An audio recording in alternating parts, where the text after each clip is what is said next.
ಸ್ನೇಹಿತರೆ, ಸಪ್ತಪದಿ ಧಾರಾವಾಹಿಯ ಇಂದಿನ ಸಂಚಿಕೆಯಲ್ಲಿ ನೋಡುವುದಾದರೆ ರಾಜ್ ಅವರಿಬ್ರು ಪರಸ್ಪರ ಮಾತಾಡ್ತಾ ಇರೋದನ್ನ ಕೇಳಿಸ್ತಾ, ಏನು ಮಾತು ಮುಂಚೆ ಮುದ್ದು ಮಾತಾದ್ಮೇಲೆ ಮುದ್ದು, ಏನ್ ನಿಮ್ದು ಈ ವೇಷನ ನನ್ ಕೈಲಿ ನೋಡಕ್ ಆಗ್ತಾ ಇಲ್ಲ, ಏನಿದ್ರು ಹೆಸ್ರು ಇಟ್ಕೊಂಡ್ನ ಕಲೀರಿ ಅಂತ ಕಾವ್ಯ ಅವರ ಬಾವಾಗ ಹೇಳ್ತಾ ಇರ್ತಾರೆ. ನನಗಂತೂ ಸಾಕಾಗೋಗಿದೆ ಅಪ್ಪ. ನಿಮ್ದು ನೀವು ನಿಮ್ ಭಾಷೆ ಏನಂತ ಅರ್ಥ ಮಾಡ್ಕೊಳ್ಳಿ ನಾನು. ಅಲ್ಲ ರೀ, ನೀವೇನು ಸಡನ್ ಆಗಿ ಇಲ್ಲಿಗೆ ಬಂದಿದ್ದೀರಾ? ನಿನ್ಗೆ ಒಂದ್ಸತಿ ಹೇಳದೆ ಅರ್ಥ ಆಗಲ್ಲ, ನನಗೆ ತುಂಬಾ ತಲೆನೋವ್ತಿದೆ, ಸ್ವಲ್ಪ ಕಾಫಿ ಮಾಡ್ಕೊಡು ಅಂತ ಹೇಳ್ತಾ ಇರ್ತಾನೆ ರಾಜ್. ಏನು ಇಷ್ಟೊತ್ತಲ್ಲಿ ಕಾಫಿನಾ? ಯಾಕೆ ಮಾಡ್ಕೊಡೋದಿಕ್ಕಾಗಲ್ವಾ? ಅಲ್ಲ, ಇಷ್ಟೊತ್ತಲ್ಲಿ ಏನ್ ಚೆನ್ನಾಗಿರುತ್ತೆ ರೀ, ನಾನು ನಮ್ಮ ಭಾವ ಇನ್ನೂ ಸ್ವಲ್ಪ ಮಾತಾಡ್ಕೊಳ್ಳೋದಿತ್ತು ಹಾಗಾಗಿ ಅಂತ ಹೇಳ್ತೆ. ಈಗ ನನಗೆ ಫಸ್ಟ್ ಕಾಫಿ ಕೊಡು, ಆಮೇಲೆ ನೀನ್ ಏನಾದ್ರೂ ಮಾತಾಡ್ಕೊ ಅಂತ ಹೇಳ್ತೆ. ಭಾವ, ಈಗ ಹೋಗಿ ನಿದ್ದೆ ಮಾಡು, ಹೇಗಿದ್ರು ನಾಳೆ ನಮ್ಮ ಯಜಮಾನ್ರು ಆಫೀಸ್ಗೆ ಹೋಗ್ತಾರೆ, ನಾನು ಲೀವ್ ಹಾಕಿದ್ದೀನಿ, ಆರಾಮಾಗಿ ಕುತ್ಕೊಂಡು ಆರಾಮಾಗಿ ಮಾತಾಡೋಣ ಅಂತ ಹೇಳ್ತಾರೆ. ಸರಿ ಅಂತ ಇನ್ನ ಅವರು ಸಹ ಅಲ್ಲಿಂದ ಹೊರಟಿರ್ತಾರೆ. ಈ ಕಡೆ ನೋಡಿದ್ರೆ ಅಪ್ಪು ಇನ್ನ ಜಾಗಿಂಗ್ ಪ್ರಾಕ್ಟೀಸ್. ಏನಮ್ಮ ಆಯ್ತಾ ಜಾಗಿಂಗು? ಹಾ ಚಿಕ್ಕಪ್ಪ ಆಯ್ತು. ಇಷ್ಟೇ ಎಲ್ಲಿ ಸಾಕಾಗುತ್ತೆ? ನೋಡಿದ್ರೆ ಸುಸ್ತಾಗಿರೋ ತರ ಅನ್ನಿಸ್ತಿದ್ಯಾ? ನಿಮಗೇನ್ ಗೊತ್ತು ಚಿಕ್ಕಪ್ಪ, ಎಷ್ಟು ಶ್ರಮ ಪಡ್ತಾ ಇದ್ದೀನಿ ಗೊತ್ತಾ ನಾನು. ನನಗ್ ಗೊತ್ತಾಗ್ತಿದೆ ಅಮ್ಮ, ನೀನ್ ಈ ರೀತಿ ಇಷ್ಟೇ ವರ್ಕೌಟ್ ಮಾಡಿದ್ರೆ ಸಾಕಾಗೋದಿಲ್ಲ, ಇನ್ನೂ ಹೆಚ್ಚಿಗೆ ಮಾಡ್ಬೇಕು. ಪೊಲೀಸ್ ಆಗ್ಬೇಕು ಅಂದ್ರೆ ಖಡಕ್ ಆಗಿರ್ಬೇಕು.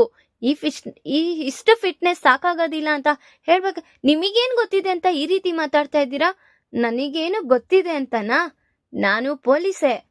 ಚಿಕ್ಕಪ್ಪ ಸುಮ್ನೆ ಇರಿ, ಏನ್ ನೀವು ತಮಾಷೆ ಮಾಡ್ತೀರಾ ಅಂತ ಹೇಳ್ತಾ ಇರ್ತ. ನಾನ್ ತಮಾಷೆ ಎಲ್ಲ ಮಾಡ್ತಾ ಇರೋದು ನಿಜಾನೇ. ಸಾಕ್ ಬಿಡಿ ಚಿಕ್ಕಪ್ಪ ಅಂತ ಹೇಳೋತ್ತಿಗೆ ಅವ್ರನ್ನ ಮಾತಾಡ್ಸೋದಿಕ್ಕೆ ಒಬ್ರು ಕಾನ್ಸ್ಟೇಬಲ್ ಬಂದಿರ್ತಾರೆ. ನಮಸ್ತೆ ಸರ್. ಅವಳು ತುಂಬಾ ಶಾಕ್ ಆಗಿ, ನೀವು ನಿಜವಾಗ್ಲೂ ಪೊಲೀಸಾ? ಸಾರಿ ಸರ್, ನಾನು ಈ ರೀತಿ ಗೊತ್ತಿಲ್ದಿರ ಮಾತಾಡ್ಬಿಟ್ಟೆ, ಕ್ಷಮಿಸ್ಬಿಡಿ ಅಂತ ಹೇಳ್ತಾ ಇರ್ತಾಳೆ. ಪರವಾಗಿಲ್ಲ, ಈಗಾದ್ರೂ ಗೊತ್ತಾಯ್ತಲ್ವಾ, ಇನ್ಮೇಲೆ ನೀನ್ ಫಿಟ್ನೆಸ್ ಹೇಗಿರ್ಬೇಕು, ಬೆವರು ಹಿಡ್ದಿ ನೀನು ಕಠಿಣವಾಗಿ ನೀನ್ ಮಾಡ್ತಾ ಇರ್ಬೇಕು, ಅಷ್ಟು ಶ್ರಮ ಪಡ್ಬೇಕು ಅಂತ ಹೇಳ್ತಾ ಇರ್ತಾರೆ. ಇನ್ಮೇಲೆ ನೀವೇ ನನ್ಗೆ ಕೋಚಿಂಗ್ ಮಾಡಿ ಸರ್, ಏನೇನ್ ಮಾಡ್ಬೇಕು ಅಂತ ಹೇಳ್ತಾ ಇರ್ತಾಳೆ.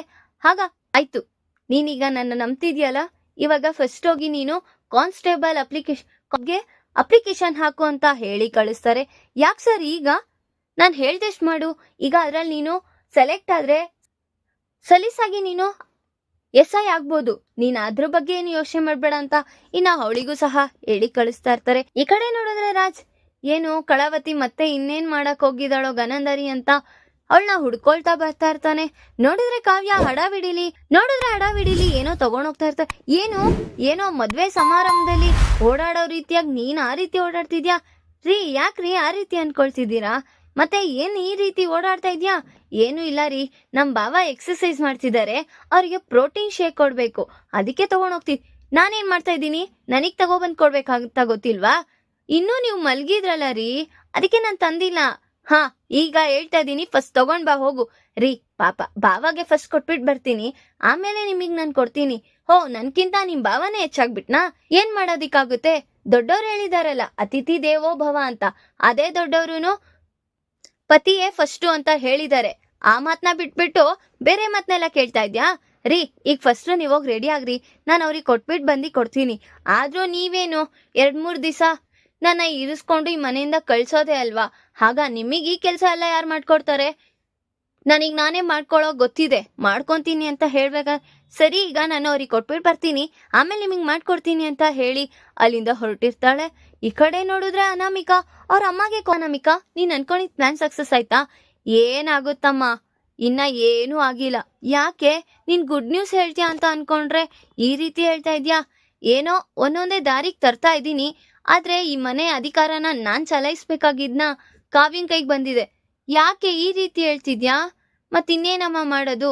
ಈ ಮನೆ ದೊಡ್ಡ ಸೊಸೆಗೆ ಮಾತ್ರ ಅಂತೆ ಅಧಿಕಾರ ಇರೋದು, ನಮ್ಮಂತವ್ರಿಗೆಲ್ಲ ಏನು ಇಲ್ಲ ಅಂತ ಹೇಳ್ತಾ ಇದ್ರು ಅಂತ ಹೇಳೋ ಸಹ ಅವಳು ಮಾತಾಡೋ ವಿಚಾರನ ಕೇಳಿಸ್ಕೊಂತಾ ಇರ್ತಾಳೆ.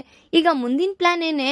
ಈಗ ಹೇಗಿದ್ರು ಕಲ್ಯಾಣ್ನ ನಾನು ಗ್ರಿಪ್ಪಲ್ಲಿ ಇಟ್ಕೊಳ್ತಾ ಇದ್ದೀನಿ, ಈ ಮನೆಗಿನ ರಾಜ್ನ ಆ ಕಡೆಗೆ ತಳ್ಬಿಟ್ಟು ಕಲ್ಯಾಣ್ಗೆ ಈ ಮನೆ ಕಿಂಗ್ ಆಗಿ ಮಾಡ್ಬೇಕು ಅನ್ಕೊಂಡಿದೀನಿ. ಆಗ ನೀನ್ ಕಿಂಗ್ ಮೇಕರ್ ಆಗ್ತೀಯಾ? ನೋ ವೇ, ನಾನ್ ಈ ಮನೆಗೆ ಕ್ವೀನ್ ಆಗ್ತೀನಿ ಅಂತ ಅವಳು ದಿಮಾಕಿಂದ ಮಾತಾಡ್ತಾ ಇರ್ತಾಳೆ. ಆ ವಿಚಾರನ ನಾಗವೇಣಿ ಕೇಳಿಸ್ಕೊಂಡು, ಏನ್ ಇವಳು ನಾನು ಅಂದ್ರೆ ನನ್ಕಿಂತ ಶಾರ್ಪ್ ಇದ್ದಾಳೆ, ಮಾಡು ಅನಾಮಿಕಾ, ನಿನ್ ದಾರಿಲೇ ನಾನು ಬರ್ತೀನಿ. ಈಗ ನೀನು ಕಲ್ಯಾಣ್ ಕಿಂಗ್ ಆಗ್ಬೇಕು ಅನ್ಕೊಳ್ತಿದ್ದಾನಲ್ಲ, ಅವನು ಅಡ್ಡದಾರಿಗಿಡ್ಸಿ ರಾಹುಲ್ನ ಮಾಡ್ತೀನಿ ಕಿಂಗ್, ನಾನ್ ಕಿಂಗ್ ಮೇಕರ್ ಆಗ್ತೀನಿ ಅಂತ ನಾಗವೇಣಿನೂ ಸಹ ಮನ್ಸಲ್ಲಿ ಅನ್ಕೊಂತಾ ಇರ್ತಾಳೆ. ಧಾರಾವಾಹಿಯ ಪ್ರತಿಯೊಂದು ಸಂಚಿಕೆ ತಪ್ಪದೆ ನೋಡಬೇಕಾದರೆ ನಮ್ಮ KTVS 365 ಚಾನಲ್ನ ಈಗ ಸಬ್ಸ್ಕ್ರೈಬ್ ಮಾಡ್ಕೊಳ್ಳಿ.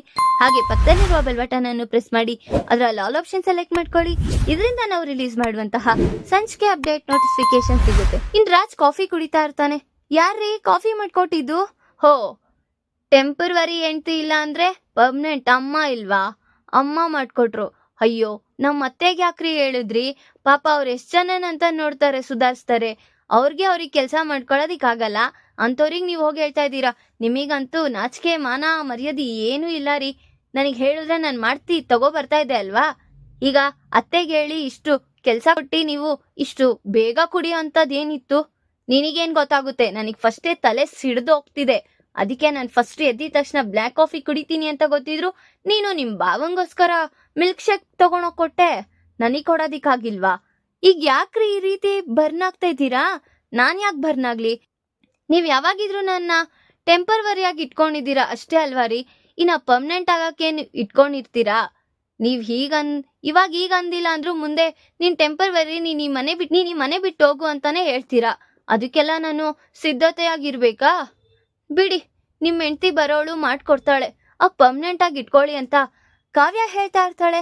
ನನಗೂ ಗೊತ್ತಿದೆ ಯಾರಿಗೆ ಕೊಟ್ಟು ಏನ್ ಮಾಡಿಸ್ಬೇಕು ಅನ್ನೋದು. ಹೌದೌದು, ಮತ್ತೆ ಬಿಡಿ, ಎಲ್ಲರಿಗೂ ಗೊತ್ತಾಗೋ ಥರ ನಾನು ಹೇಳ್ಬಿಡ್ಲಾ? ನಾನು ಈ ಮನೇಲಿ ಇರಲ್ಲ, ನಾನು ಹೋಗ್ತಿದ್ದೀನಿ, ನನ್ನ ಗಂಡನೇ ಕಳಿಸ್ತಿದ್ದಾನೆ ಅಂತ. ಈ ಬಾಯಿ ಮುಚ್ಚಿ, ಯಾರನ್ನ ಕೇಳಿಸ್ಕೊಂಡ್ರೆ ಏನ್ ಅನ್ಕೊಳಲ್ಲ ಅಂತ ಕಾವ್ಯನ್ ಬಾಯಿನ ಮುಚ್ತಾ ಇರ್ತಾನೆ. ರೀ ಸುಮ್ನೆ ಇರ್ರಿ, ಇವತ್ತಿಲ್ಲ ನಾಳೆ ಗೊತ್ತಾಗೇ ಆಗುತ್ತೆ. ಆಗ ನೀವು ಇದೇ ರೀತಿ ನನಗೆ ಬಂದು ಬಾಯಿ ಮುಚ್ತೀರಾ? ಇವಾಗ ಯಾಕೆ ನೀನು ಈ ರೀತಿ ಬಡ್ಕೋತಾ ಇದ್ಯಾ? ನಡಿ, ಹೊರ್ಗಡೆ ಏನು ಕೆಲಸ ಇಲ್ವಾ? ರೀ, ಹೊರ್ಗಡೆ ಅಜ್ಜಿ ಅವರೆಲ್ಲ ಕೂತಿದ್ದಾರೆ, ಅವ್ರಿಗೆ ಕಾಫಿ ಕೊಡ್ಬೇಕು ಅಂತ ಅಲ್ಲಿಂದ ಹೊರಡ್ತಾ ಇರ್ತಾಳೆ. ಇನ್ನ ಅವ್ರ ಅಜ್ಜಿಗೆ ಹೆಡ್ ಮಸಾಜ್ ಮಾಡ್ತಾ ಇರ್ತಾರೆ. ಆಗ ಏನು ನಿಮ್ಮ ಬಾವ ಏನೇನೋ ಮಾಡ್ತಾ ಇದ್ದಾನೆ? ಏನು ಅನ್ಕೊಂಡಿದ್ದೀರಾ? ನಮ್ಮ ಬಾವ ಅಮೆರಿಕಾದಲ್ಲಿ ಓದಿದ್ರು, ದೊಡ್ಡವ್ರಿಗೆ ಹೇಗೆ ಮರ್ಯಾದೆ ಕೊಡಬೇಕು, ಅವ್ರಿಗೆ ಏನು ಮಾಡಬೇಕು ಎಲ್ಲ A to Z ಗೊತ್ತಿದೆ. ಎಷ್ಟು ಕೊಟ್ಟಿದ್ದಾನೇನು ನಿನಗೆ ಹೊಗಳೋದಿಕ್ಕೆ? ನೀವೇನು ನನಗೆ ಕೊಡ್ತಾ ಇದ್ದೀರಾ? ಹೊಗಳ್ತಾ ಇದ್ರು ನೀವು ನನ್ನ ತೆಗಳ್ತಾನೆ ಇದ್ದೀರಾ. ಮತ್ತೆ ಹಾಗೇನೆ ನಮ್ಮ ಭಾವನು ತುಂಬಾ ಒಳ್ಳೆವ ನಮ್ಮ ಭಾವ ಅಂತ ಹೇಳ್ತಾ. ಹೌದೌದು, ನೋಡ್ತಾ ಇದ್ದೀನಿ ಬಂದಾಗಿಂದ ನೀನು ಅವನು ಆಡ್ತಾ ಇರೋ ಮಾತಿಗೆ. ಆದ್ರೂ ನಿಮಗೆಲ್ಲೋ ಬರ್ನ್ ಆಗ್ತಿದ್ಯೇನ್ರಿ? ನನಗ್ಯಾಕೆ ಬರ್ನ್ ಆಗುತ್ತೆ? ನಮ್ಮ ಭಾವಾಗೆ ನಾನಂದ್ರೆ ತುಂಬಾ ಇಷ್ಟ ರೀ. ಅವರಿಗೆ ನೀವು ನಿಜವಾಗ್ಲೂ ನನಗೆ ಡಿವೋರ್ಸ್ ಕೊಡ್ತಿದ್ದೀನಿ ಅನ್ನೋ ವಿಚಾರ ಅವ್ರಿಗೆ ಏನಾದ್ರೂ ಗೊತ್ತಾದ್ರೆ ಇಮಿಡಿಯೇಟ್ಲಿ ನಮ್ಮ ಅಪ್ಪ ಅಮ್ಮನ ಹತ್ರ ಹೋಗಿ ನಾನು ಕಾವ್ಯನ ಮದ್ವೆ ಆಗ್ತೀನಿ ಅಂತ ಹೇಳ್ಬಿಡ್ತಾರೆ ರೀ. ಆಗ ನಾನು ಸೀದಾ ಅಮೆರಿಕಾಗೆ ಅಂತ ಹೋಗ್ತೀನಿ ಅಂತ ಹೇಳ್ತಾ ಏನು ನೀನು ಅವನ್ನ ಮದ್ವೆ ಆಗ್ತೀಯಾ? ಚಾನ್ಸೇ ಇಲ್ಲ. ಈ ರೀತಿ ಹೋಗಿ ನಾನು ಹೇಳಿದ್ದೀನಿ ಅಂತ ಹೇಳ್ಬಿಟ್ಟಿಯಾ, ಆಮೇಲೆ ನಿನ್ನ ಪಟಾಯಿಸ್ಕೊಂಡು ಹೋಗ್ಬಿಡ್ತಾನೆ ಅಂತ ಹೇಳ್ತಾ ಇರ್ತಾನೆ ರಾಜ್. ರೀ, ನಿಮಗೆ ಯಾಕ್ರಿ? ಬಿಡ್ರಿ, ನಮ್ಮ ಭಾವ ನನ್ನ ಇಷ್ಟ. ನಿಮಗೇನಾದ್ರೂ ಕಷ್ಟ ಆಗ್ತಿದ್ಯಾ? ನೀನ್ ಯಾವುದೇ ರೀತಿಯ ಅವನ ಹತ್ರ ಈ ವಿಚಾರ ಮಾತ್ರ ಹೇಳಕ್ ಹೋಗ್ಬೇಡ ಅಂತ ವಾರ್ನ್ ಮಾಡ್ತಾ ಇರ್ತಾನೆ ರಾಜ್ ಕಾವ್ಯನ್ಗೆ. ಈ ಕಡೆ ನೋಡಿದ್ರೆ ಏನ್ ಮಾಡ್ತಿದ್ಯಾ ಅಜ್ಜಿ? ಏನು ನಿನ್ಗೆ ಎಕ್ಸರ್ಸೈಸ್ ಮಾಡಕ್ ಆಗ್ತಿಲ್ವಾ? ಇರು ನಾನೇ ಮಾಡಿಸ್ತೀನಿ ಅಂತ ರಾಜ ಅವ್ರ ಅಜ್ಜಿಗೂ ಸಹ ಬಂದು ಪಕ್ಕಕ್ಕೆ ಜರ್ಕೊಳ್ತ್ಯಾ? ನೀವು ಜರ್ಕೊ ಅಂದ್ರೆ ಜರ್ಕೊಂತೀನಿ ಅಣ್ಣಯ್ಯ, ಯಾಕೆ ಈ ರೀತಿ ಹಚ್ಕೊಬೇಕು? ಹೇಳ್ತಾ ಇದ್ದೀನಿ ತಾನೆ, ಜರ್ಕೋ ಅಂತ ಹೇಳಿ. ರೀ ಬಿಡ್ರಿ, ನಿಮಗೇನ್ ಕಷ್ಟ ಆಗ್ತಿದೆ? ಪಾಪ ನಮ್ ಬಾವ ಮಾಡ್ತಿದ್ದಾರೆ ತಾನೆ ಅಜ್ಜಿಗೆ ಮಸಾಜು, ನೀವ್ಯಾಕೆ ಮಧ್ಯ ಹೋಗ್ತಾ ಇದ್ದೀರಾ? ನಿಮ್ ಬಾವ ಒಬ್ರೇ ಮಾಡೋದು, ನನ್ಗೇನ್ ಬರೋದಿಲ್ವಾ ಅಂತ ಹೇಳಿ ಅವ್ರ ಅಜ್ಜಿಗೆ ಮಸಾಜ್ ಮಾಡೋದಿಕ್ ಹೋಗ್ತಾ ಇರ್ತಾನೆ. ಆಗ ಸಾಕು ಬಿಡು ರಾಜ್, ಫಸ್ಟೇ ನನ್ಗೆ ತಲೆ ನೋವ್ತಿದೆ, ಇನ್ನೂ ತಲೆನೋವು ಕೊಡ್ಬೇಡ ಅಂತ ಅವ್ರ ಅಜ್ಜಿನೂ ಸಹ ಹೇಳ್ತಾ ಇರ್ತಾರೆ. ಆಗ ಇನ್ನೂ ನನ್ಗೆ ಏನೇನೋ ಗೊತ್ತಿದೆ. ಹೌದಾ ಅಣ್ಣಯ್ಯ? ಹಾಗಾದ್ರೆ ರುಚಿಕಾಸನ ಹಾಕು ನೋಡೋಣ. ಅಷ್ಟೇನಾ? ಬಿಡು, ಹೀಗೆ ಮಾಡ್ತೀನಿ ಅಂತ ಹೇಳ್ತಾ ಇದ್ದಂಗೆ ಯಾವ ಆಸನಪ್ಪ ಇದು ಅಂತ ಫೋನಲ್ಲಿ ತುಂಬಾ ಡೀಪಾಗಿ ಸರ್ಚ್ ಮಾಡ್ತಾ ಇರ್ತಾನೆ. ಆಗ ಕಾವ್ಯ, ಯಾಕ್ರಿ ಏನೋ ಹುಡುಕ್ತಾ ಇದ್ದೀರಾ? ಅದಾ, ನಾನು ಇಷ್ಟ ದಿವಸ ಫಾರ್ಮ್ನ ಹೇಗೆ ಮಾಡೋದು ಅಂತ ಮರ್ತೋಗಿದ್ನಲ್ಲ, ಹುಡುಕ್ತಾ ಇದ್ದೀನಿ ಅಂತ ಛೇ, ನಿಮಗೆ ಅದು ಗೊತ್ತಿಲ್ವಾ? ಸರಿ, ಈಗ ವೆದರ್ ಸರಿ ಇಲ್ವಲ್ಲ, ಈಗದೆಲ್ಲ ನೆಲ ಒತ್ತುತ್ತೆ. ಅದ್ರ ಬಿಟ್ಟು ಬೇರೆ ಏನಾದ್ರೂ ಹೇಳಿ. ಭುಜಂಗಾಸನ ಮಾಡಿ. ಅಯ್ಯೋ, ನೆನೆ ವರ್ಕೌಟ್ ಮಾಡಿ ಭುಜ ಎಲ್ಲ ನೋವು ಬಂದ್ಬಿಟ್ಟಿದೆ. ಬೇರೆ ಏನಾದ್ರು? ಹಾಗಾದ್ರೆ ಪದ್ಮಾಸನ ಮಾಡಿ. ಅಷ್ಟೇ ಅಲ್ವಾ ಅಂತ ಸೀದಾ ಮ್ಯಾಟ್ ಹಾಕೊಂಡು ಈಗ ನೋಡಿ ನನ್ನ ಪದ್ಮಾಸನನ ಅಂತ ಹೇಳಿ ಸೀದಾ ಕೂತ್ಕೊಂಡು ಕಾಲ್ನ ಮುಂದೆ ಚಾಚಿ ಇನ್ನೇನ್ ಪದ್ಮಾಸನ ಹಾಕೊಳ್ಳೋಣ ಅಂತ ಹೋಗೋತಿಗೆ ಅವ್ನ್ ಬೆನ್ನಿಟ್ಕೊಂಡ್ಬಿಟ್ಟಿರುತ್ತೆ. ಯಪ್ಪ ಅಂತ ತುಂಬಾ ಹೇಳ್ಕೊಂತ ಸ್ಥಗಿತಗೊಂಡ್ಬಿಟ್ಟು ಹಾಗೆ ಕುತ್ಕೊಂಡ್ಬಿಟ್ಟಿರ್ತಾನೆ. ಯಾಕಣ್ಣ ಏನಾಯ್ತು, ಇಷ್ಟು ಗಂಭೀರವಾಗಿ ನೀ ಕೂತ್ಬಿಟ್ಟಿದ್ಯಾ ಅಂತ ನೋಡಿ, ವಾವ್ ಪದ್ಮಾಸನ ಸೂಪರ್ ಆಗಿ ಹಾಕಿದ್ಯಾ ಅಣ್ಣಯ್ಯ, ಇನ್ಯಾರು ಹಾಕೋದೇ ಇಲ್ಲ ಈ ರೀತಿ ಅಂತ. ಇನ್ನ ಕಾವ್ಯವರ ಭಾವ ಇನ್ನ ಪಿಕ್ಚರ್ನೆಲ್ಲ ಇಟ್ಕೋತಾ ಇರ್ತಾರೆ. ಅವನಿಗೆ ನೋಡಿದ್ರೆ ನಾನು ಇಲ್ಲಿ ಒದ್ದಾಡ್ತಾ ಇದ್ರೆ ಫೋಟೋ ಹಿಡ್ಕೊಂತಿದ್ದಾನ ಇವನು. ನನಗ್ ಪದ್ಮಾಸನ ಆಯ್ತಾ ನಿಮ್ ಫೋಟೋ ಇಟ್ಕೊಂಡು ಬಿಡಿ ಅಂತ ಹೇಳಿ ಅಲ್ಲಿಂದ ಸಾಪ ದೇವ್ರೆ ನನಗೆ ಆಫೀಸಿಗೆ ಟೈಮ್ ಆಯ್ತು, ನಾನು ಹೊರಡ್ಬೇಕು ಅಂತ ಅಲ್ಲಿಂದ ಹೋಗ್ತಾ ಇರ್ತಾನೆ. ನೀನ್ ಈ ರೀತಿ ಮಾಡಿ ತಪ್ಪು ಅನ್ನಿಸ್ತಿದೆ, ಪಾಪ ಅವರಿಗೆ ಬೆನ್ನು ಇಟ್ಕೊಂಡ್ಬಿಟ್ಟಿದೆ ಅನ್ಸುತ್ತೆ ಅಂತ ಕಾವ್ಯ ಹೇಳ್ತಾ ಇರ್ತಾಳೆ.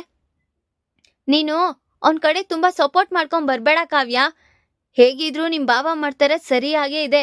ಈಗ ಅವ್ನ್ ಮಾಡಿದ್ದು ನನ್ನ ಹೆಂಡತಿ ಮುಂದೆ ನಾನೇ ಹೆಚ್ಚಾಗಿರ್ಬೇಕು, ಬೇರೆ ಯಾರು ಹೆಚ್ಚಾಗಿರ್ಬಾರ್ದು ಅಂತ ಆ ಸ್ಥಿತಿಲ್ ಮಾಡಿದ್ದು, ಅದನ್ನ ಅರ್ಥ ಮಾಡ್ಕೊ. ಸರಿ ಈಗ ಹೋಗು, ಪಾಪ ಅವನಿಗೆ ಬೆನ್ನು ಹಿಡ್ದಿದೆ ಅನ್ಸುತ್ತೆ, ಹೋಗ್ ಮಸಾಜ್ ಮಾಡು ಅಂತ ಕಳಿಸ್ತಾ ಇರ್ತಾರೆ. ಈ ಕಡೆ ನೋಡಿದ್ರೆ ಅನಾಮಿಕಾ ಹೇಗಾದ್ರೂ ಮಾಡಿ ಈ ಮನೆಗೆ ನಾನೇ ರಾಣಿ ಆಗ್ಬೇಕು ಅಂತ ಸಕಲ ಪ್ರಯತ್ನ ಮಾಡ್ತಾ ಇದ್ದಾಳೆ. ಅದ್ರಲ್ಲಿ ಕಾವ್ಯನ ಮೀರಿಸಿ ಈ ಮನೆಗೆ ರಾಣಿ ಆಗ್ತಾಳ. ಈ ಕಡೆ ನೋಡಿದ್ರೆ ಅಪ್ಪು IAS ಆಗ್ಬೇಕು ಅಂತ ಟ್ರೈನಿಂಗ್ ತಗೊಂತಿದ್ದಾಳೆ. ಅವಳು ಅನ್ಕೊಂಡಂಗೆ IAS ಆಗ್ತಾಳ. ಈ ಕಡೆ ನೋಡಿದ್ರೆ ರಾಜ್ಗೆ ದಿನೇ ಹೋಗ್ತಾ ಕಾವ್ಯನ್ಗೆ ಮತ್ತೆ ಕಾವ್ಯ ಅವ್ರ ಭಾವನ ಮೇಲೆ ತುಂಬಾ ಅನುಮಾನ ಪಡ್ತಾ ಇದ್ದಾನೆ. ಅವನು ಅನ್ಕೊಂಡಂಗೆ ಕಾವ್ಯ ನಿಜವಾಗ್ಲೂ ಅವ್ರ ಭಾವನ ಮದ್ವೆ ಆಗ್ತಾಳ. ನನ್ನ ಮುಂದಿನ ಭಾಗದಲ್ಲಿ ತಿಳಿಸ್ಕೊಡ್ತೀನಿ. ಈ ವಿಡಿಯೋ ಇಷ್ಟ ಆದ್ರೆ ಲೈಕ್ ಮಾಡಿ, ನಿಮ್ಮ ಫ್ರೆಂಡ್ಸ್ ಹಾಗೆ ನಿಮ್ಮ ರಿಲೇಟಿವ್ಸ್ಗೂ ಶೇರ್ ಮಾಡಿ ಅಂತ ಕಮೆಂಟ್ ಮಾಡಿ. Thanks for watching.